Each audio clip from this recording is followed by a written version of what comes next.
ہرات میں ایک سادات فیملی تھی. وہ خاتون جوانی میں بیوہ ہو گئیں، بچیاں تھیں، تنگ دستی آئی تو انہوں نے سمرقند کی طرف ہجرت فرما لی. رزق کی معاش کی تلاش میں وہاں پہنچیں تو پوچھا کوئی یہاں سردار، کوئی سخی. چونکہ نووارد تھیں تو لوگوں نے بتایا کہ ایک تو یہاں مسلمان بڑا سردار ہے اور پورے علاقے کا رئیس ہے، اور ایک یہاں آگ کا پجاری آتش پرست ہے، وہ بھی بڑا رئیس، بڑا سخی مالدار ہے. تو انہوں نے سوچا کہ میں غیر مسلم کے پاس کیوں جاؤں. وہ مسلمان کے پاس گئیں اور اس سے فرمایا کہ میں آل رسول ہوں، پردیسن ہوں، میری بچیاں ہیں، مجھے ٹھکانہ بھی چاہیے، کھانا بھی چاہیے. وہ سردار کہنے لگے تیرے پاس کوئی، عام طور پر جو اہل البیت ہے ان کے پاس لکھا ہوا نسب نامہ ہوتا ہے. میں نے کئی گھرانوں میں ماشاءاللہ دیکھا اللہ کے رسول تک ان کے سارے آبا کے نام لکھے ہوئے.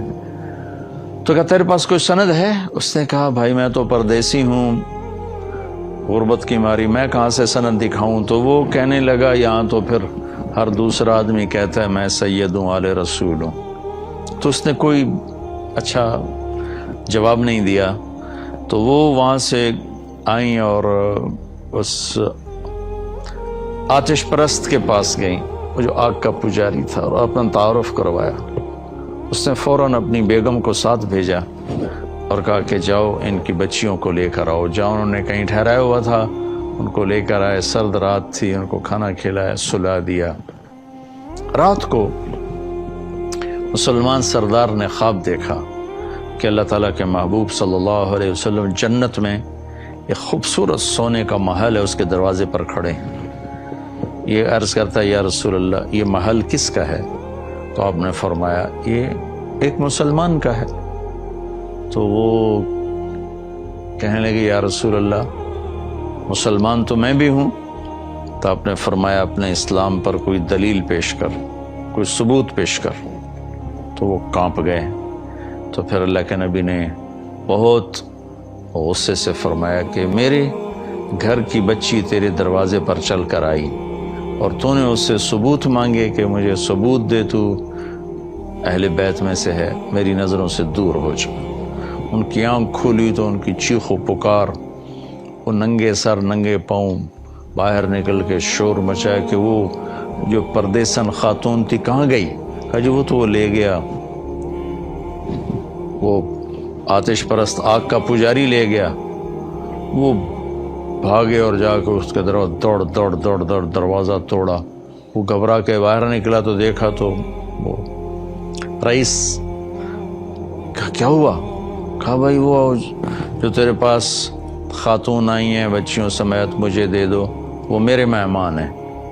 تو اس نے کہا حضور وہ میرے مہمان ہیں، آپ کے نہیں، میں آپ کو نہیں دے سکتا. وہ کہنے لگا مجھ سے 300 دینار لے لو. 300 دینار کوئی آج کا 60-70 لاکھ روپیہ بنتا ہے. کہ مجھ سے 300 دینار لے لو اور وہ خاتون بچیوں سمیت میرے مہمان بنا دو. تو وہ رونے لگا، کہا کہ میرے بھائی بن دیکھے کا سودا کیا تھا، اب تو دیکھ چکا ہوں، اب میں تمہیں کیسے واپس کروں. کہ میں نے بھی خواب دیکھا جنت کے دروازے پر اللہ کے نبی کھڑے ہوئے تھے، تجھے ڈانٹ پڑ رہی تھی، تجھے کہا جا رہا تھا دور ہو جا. اس کے بعد اللہ کے نبی میری طرف متوجہ ہوئے اور فرمایا تو نے میری بیٹی کو ٹھکانہ دیا، چل تو تیرا سارا گھر سب بخشے گئے، سب کے لیے جنت کا اللہ نے فیصلہ کر دیا.